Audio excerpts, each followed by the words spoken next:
बाळासाहेब ठाकरे.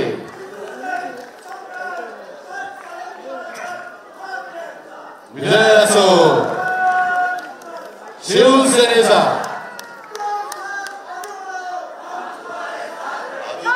जुन्यांचा दिवस बघा कसा आहे. उपस्थित बांधवांनो आणि भगिनी, बऱ्याच दिवसांनंतर म्हणा किंवा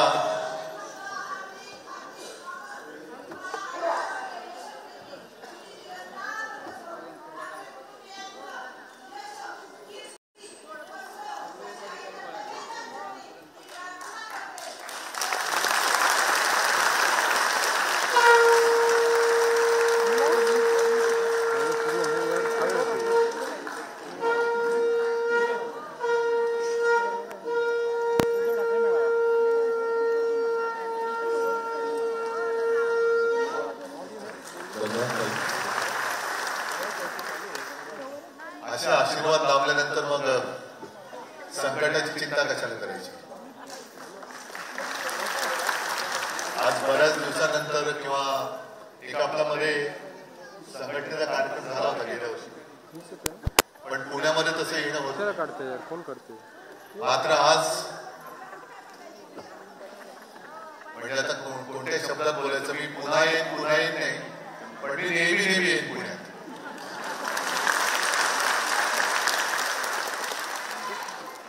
काही वर्षांपूर्वी यायचो आणि तेव्हा वसंतराव हे सगळे शिवसैनिक हे अर्थातच एवढे काही ज्येष्ठ नाही, माझ्या वयाच्या अलीकडे पलीकडे आहेत. मी जिथे आम्ही राहायचो तिकडे क्रिकेट पण खेळायचो. तेव्हा दिलीप काय सगळेच, आणि ती तेव्हा बांधलेली संघटना. नंतर काय झालं, थोडस युती आणि याच्यामध्ये जागा वाटपामध्ये जरा इकडे तिकडे व्हायला लागलं आणि थोडस काम किंवा माझं येणं कमी झालं. ठीक आहे, ते नंतर मी संघटनेच्या याच्यात बोलेन. पण आज खरं म्हणजे मला तुमचं कौतुक करायचंय वसंतरावांचं. कारण शिवसेनेत येण्यापूर्वी मी पेपरमध्ये वाचायचो आणि टीव्हीवर बघायचो की हातामध्ये दांडुका घेऊन कुठेतरी फिरताय. मला कळायचं नाही हे बाबा माणूस नेमका करतोय काय. आता कळलं तर दांडुक्याचा उपयोग काय करताय तुम्ही.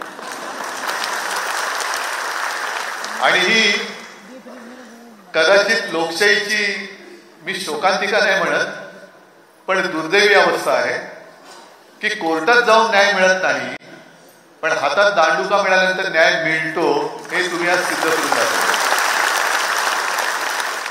आणि त्याला कारण कोण आहे. मी तुमच्या समोर येण्याच्या आधी पत्रकार संघात तिकडे वार्तालाप झाला आणि त्याने मला प्रश्न विचारला की शिवसेनेची आपली केस सुरू आहे, कल्पना असेल तुम्हाला, सर्वोच्च न्यायालयात. आता ह्या 8-10 दिवसात काहीतरी तारीख आहे, तर तुम्हाला काय वाटतं. म्हटलं आता लवकरच 2045-2050 पर्यंत न्याय मिळेल अशी आम्हाला आशा आहे. शेवटी दार ठोकून ठोकून न्याय मिळणार नसेल तर लोकांनी करायचं काय.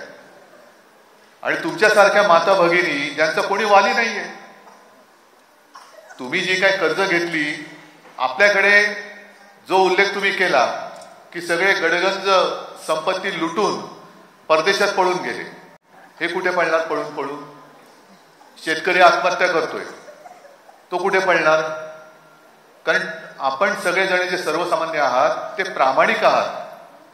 आणि मग एखादी बँक जेव्हा नोटीस लावते तेव्हा शेतकऱ्याच्या घरावर नोटीस लागल्यानंतर तो म्हणतो अरे अशी बदनामी गावात होण्यापेक्षा जीव दिलेला बरा, नको ते जीवन.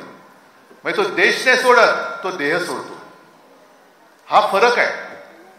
आणि मग कधीतरी सरकारच्या मनात येतं आणि त्यांचं करोडो रुपयांचं कर्ज हे माफ करून टाकलं जातं. मग या माझ्या गोरगरिबांनी काय करायचं.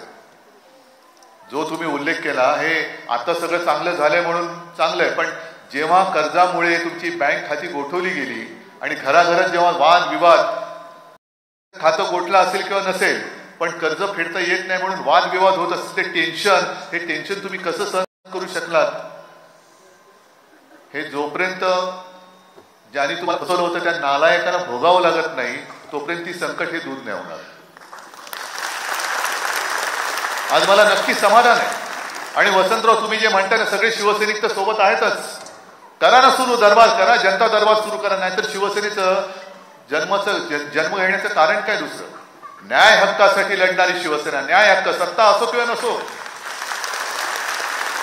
तुम्ही जर का ठरवलं तर सत्ता परत येईल. आज सत्ता नाहीये पण न्याय मिळवून दिला, त्याच्यासाठी तर शिवसेना आहे. आणि हा जो फरक आहे, सत्ता असणारे कसे आहेत आणि सत्ता नसणारे कसे आहेत, तुमच्या मदतीला धावून कोण आलं? सत्ता नसलेले. आणि लाडक्या बहिणीचे लाभ कोणाला कोणी दिले आहे ना? लाडक्या बहिणीचे म्हणजे मी जरा थांब, लाडक्या बहिणीतनं जी योजना जाहीर केली, मी तर आता म्हटलं असं की ज्या परिस्थितीत आज महाराष्ट्र आहे, मराठवाड्याचा शेतकरी उद्ध्वस्त झालाय, सगळीकडे वाताहत झालेली आहे. निवडणुकीच्या वेळेला 2-3 महिन्याचे खात्यामध्ये तुमच्या पैसे आले होते की नव्हते? आले होते की नव्हते? असतील तर हो, नसतील तर नाही. त्याच्यानंतर तुम्हाला फोन यायचा, ताई तुम्ही अमुक बोलताय ना, तुमचं या बँकेत खातं आहे ना, मग तुमच्या खात्यात पैसे आले ना. मग ताई काय म्हणायची, अरे बापरे, माझं नाव यायला माहिती, माझा टेलिफोन नंबर माहिती, माझं बँकेचं खातं यायला माहिती आहे. पण लक्षात ठेवा, आमच्या दादाने, आमच्या भाऊनी, आमच्या यांनी तुम्हाला हे सगळं केलेलं आहे. मग ताई घाबरायची. ताईचं म्हणणं काय व्हायचं, अरे बापरे, एवढं जर का माझं लक्ष आहे, मग मत नाही दिलं तर हा काय करेल? बरोबर आहे. आणि दुसरी गोष्ट अशी की महिला म्हटल्यानंतर थोडेसे काय होतात, अरे बाबा हा मला मदत करतो, याला फसवायचं कसं? पण तुम्ही त्याला नाही फसवलं, आता तो तुम्हाला फसवतोय ना. मग मी जी मागणी केली की आत्ताच्या परिस्थितीमध्ये जसं निवडणुकीच्या आधी 2-3 महिन्याचे हप्ते, आता हा हप्ता शब्द फार विचित्र आहे. हा हप्ता बँक महिलांच्या खात्यामध्ये जर जमा केला तर पुढच्या 6 महिन्याचे हप्ते आता द्या ना. आता गरज आहे माझ्या ताईंना, लाडक्या बहिणींना गरज आहे महाराष्ट्राच्या. पुढच्या 6 महिन्याचे द्या टाकून. आणि हे होऊ शकतं. आज आपल्याकडे जिल्हा परिषद आणि स्थानिक स्वराज्य संस्थांच्या निवडणुका म्हणून काहीतरी मधाचं बोट नक्की लावतील. मोदीजी येत आहेत आता, काहीतरी नक्की जाहीर करतील, पण ते मधाचं बोट आहे. बिहारच्या निवडणुका आता अजून जाहीर नाही झालेल्या, पण 75 लाख महिलांच्या खात्यात बिहारच्या मोदीजींनी प्रत्येकी 10,000 रुपये टाकलेले आहेत. मग माझ्या महाराष्ट्राच्या बहिणी कमी लाडक्या आहेत का? बिहारच्या बहिणी जास्त लाडक्या आहेत का? आता बिहारच्या बहिणींच्या मताची तुम्हाला आवश्यकता आहे म्हणून तुम्ही त्यांच्यावरती जास्त प्रेम करताय का? बहीण असते. मी तर म्हणतो असं निवडणूक बघून कशाला करताय? संपूर्ण देशातल्या महिलांना दर महिन्याला तुम्ही द्या, संपूर्ण देशातल्या महिलांना जाहीर करा. पण अट एक आहे की तुम्ही देता हे तो उपकार नाही करत, हे यांच्या हक्काचे आहेत. महिलांना दर महिन्याला तुम्ही 1,500 रुपये देतायत. 2100 रुपये देणार होते, कधी देणार आहेत?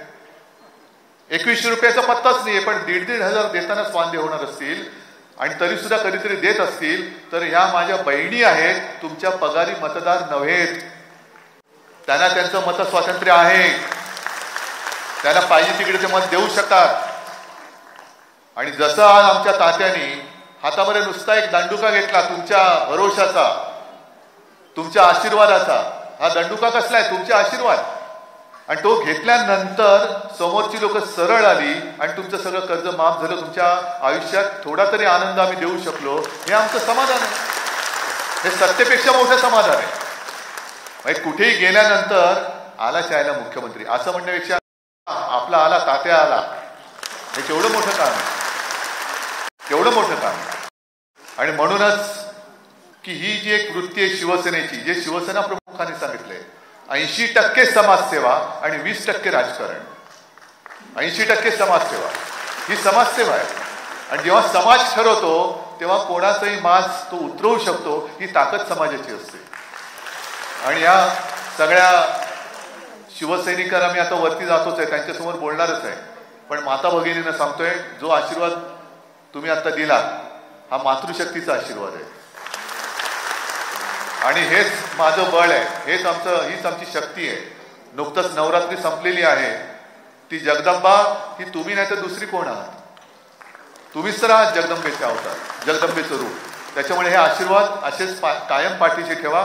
आणि जिथे जिथे ज्या वेळेला आम्ही मदत करू शकतो ती पूर्ण ताकद आपण सगळ्या शिवसैनिकांनी या सगळ्यांच्या मागे उभी करून यांना कधीही रडू द्यायचं नाही. लाडक्या बहिणी कधी रडू द्यायचं नाही. त्यांच्या आयुष्यात नेहमी आनंद पुरवण्याचा प्रयत्न करायचा.